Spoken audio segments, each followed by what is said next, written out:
Hey folks, it's Tuesday, November 3rd. Thanks for tuning in to episode 54 of Cardoodle. This is Jim. First of all, I know a bunch of you are new here, so welcome new subscribers. And I also want to thank you all for making Welcome to Boulderdash Trick or Treat Terrors the most viewed video on this channel. You guys are just awesome, and I really can't express how much I appreciate that, and I'm going to work my hardest to keep on entertaining you. If you are new to this blog, this is where I typically work on and talk about upcoming projects as well as any inspirations or interesting facts or histories about the subjects that the cartoons end up centering on. It's going to be a little bit different this time around. Typically I work in Anime Studio, or I'll sketch some pictures and concept images on Pixelmator or Affinity Photo. This time around I'm working in a program called Motion 5. It's very similar but maybe not quite as robust as Adobe After Effects. For example, I actually used Motion in the previous cartoon. When the door opens on the haunted house and you're looking at a view from inside out,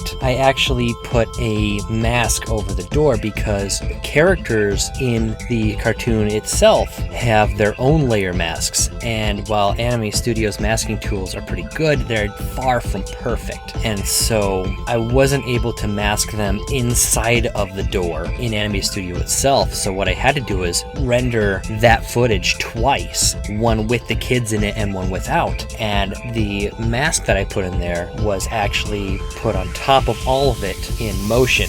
The episode you see me working on right now should be out in about 3 weeks or so. This time around, I'm taking advantage of the recent updates with support for 3D text. While Motion can be used for special effects, for example, I often use this to create particle effects, I found that most people tend to use it to create transitions and titles for Final Cut Pro, which is great because it integrates so easily with Final Cut. So what you'll see towards the end of this video is kind of a rough draft of one of those generic news titles. I actually searched around YouTube quite a bit and found that many news title sequences are very similar. Many of them have a cityscape from the view of a helicopter. I really didn't have time to put that together, but I also found that a lot of them will just have some random moving blue shapes in the background with either white or silver and then red 3D text in there. And this is pretty consistent across lots of different local markets all over the US. I don't know if these stations are all just trying to run the patriotism angle or if these colors just kind of go together.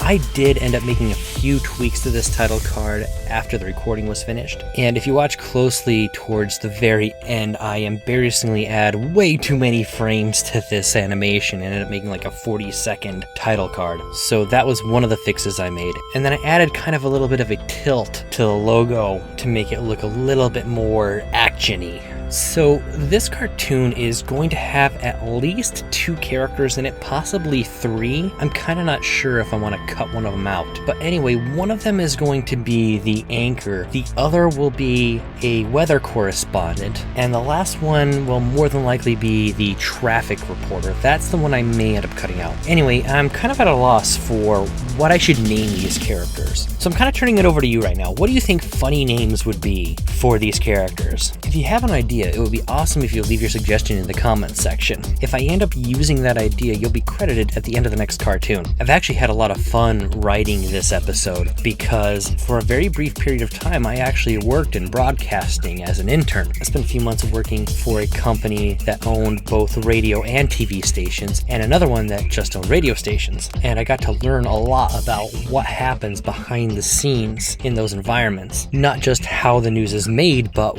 why the news is made in certain ways. And over the next couple of weeks, I'd love to tell you a few stories about my experiences there, because a lot of them are pretty interesting and kind of funny. As always, thank you so much for watching. Remember to like, comment, and subscribe. And remember, do like your mom told you and share. I'll see you wonderful people next week.